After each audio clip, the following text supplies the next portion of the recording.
তো বন্ধুরা এই দেখো আমরা কাশিংয়ে গিয়েছিলাম আমরা। এটা জায়গা সুন্দর পাহাড়ের একটা টিলা। এই জায়গাটার নামটা ঠিক ভুলে গেছি, ওখানে নেপালিরা বলেছিল।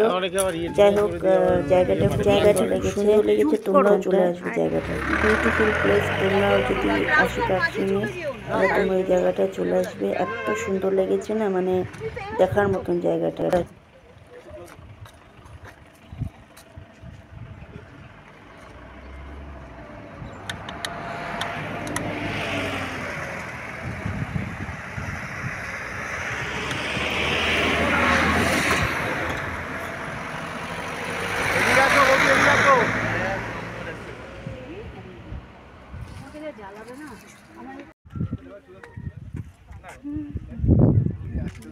হ্যাঁ, যদি ইনকেস চলে আসে অবশ্য কিন্তু রাস্তা ফাঁকাই থাকে, সকালবেলা থেকে ফাঁকাই থাকে। এই জায়গাটার নাম হচ্ছে হনুমান টক। বন্ধুরা এই জায়গাটার নাম হচ্ছে ইগলস লেক। জায়গাটা গিয়েছি ভিতরটা, তোমরা আস্তে আস্তে দেখো, মানে এত সুন্দর না, খুব সুন্দর। জায়গাটা খুব সুন্দর। এই যে সিঁড়িগুলো, সিঁড়িতে উঠে উঠে যাচ্ছি, সবাই সেলফি নিচ্ছে, কেউ ফটো দিচ্ছে। বাবা দাও তো ফোনটা, সেটা ওই টপে উঠবো। সব তো দাঁড়িয়ে আছে, এবার একটু বসি। বসে পড়ে কি বসে উপরে উপরে? ও আচ্ছা আচ্ছা, কিছু কিছু জায়গা আছে ভালো লাগে বসে। বসে পড়ে বললাম ডাইনোসরের পিঠে চড়ো। কোথায় ডাইনোসর?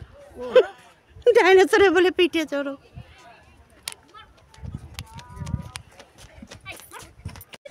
যাচ্ছি যাচ্ছি সব যাচ্ছি। বন্ধুরা এই দেখো, এটা হচ্ছে আমরা, দেখো ভিতরে আবার ডাইনোসরে কি সুন্দর ইসে করেছে, স্ট্যাচু। দেখো কাশিংয়ে হনুমান টক। উমা, এই জায়গাটার নাম হচ্ছে কাশিং ইগলস লেক। এটা আবার মানে একটা পার্কের মতো, টাওয়ার, একটা খুব সুন্দর টাওয়ার।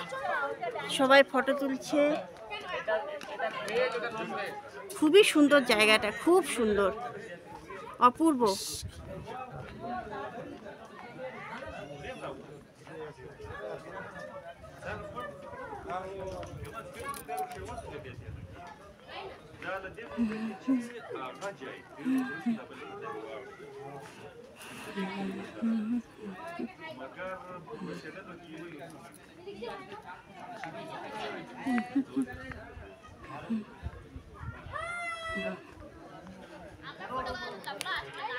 ওই উপরে উঠছিস?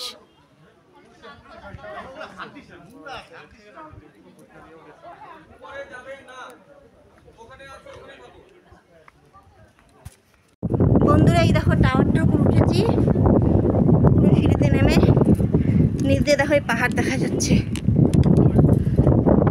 এই দেখো পুরো, আর কি হাওয়া হচ্ছে, প্রচন্ড হাওয়া, সেই হাওয়া হচ্ছে, মিষ্টি হাওয়া, মিষ্টি হাওয়া। মায়াকে উপরে ঢুকিয়ে নিয়ে হাওয়া খাওয়া। হ্যাঁ এত সুন্দর হাওয়া, সেই সুন্দর।